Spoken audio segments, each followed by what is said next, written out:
eres tú, que amándome de día me arrastras al peligro de la noche.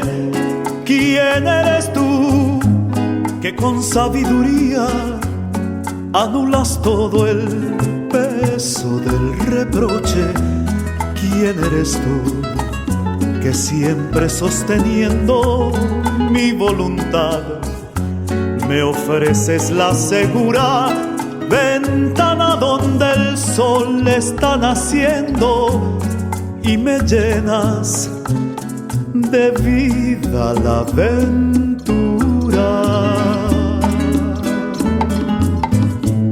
Quiero evadirme de esas horas graves donde las cosas no son nunca claras. Tal vez allí te espere la respuesta a la pregunta que me depararás.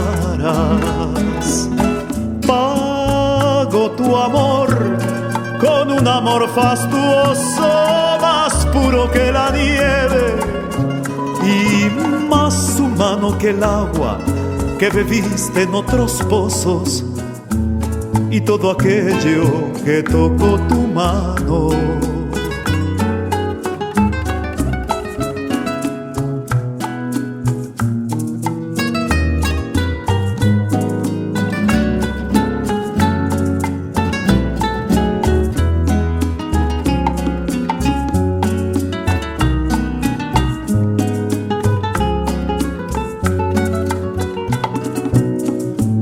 Quiero evadirme de esas horas graves donde las cosas no son nunca claras. Tal vez allí te espere la respuesta a la pregunta que me depararás.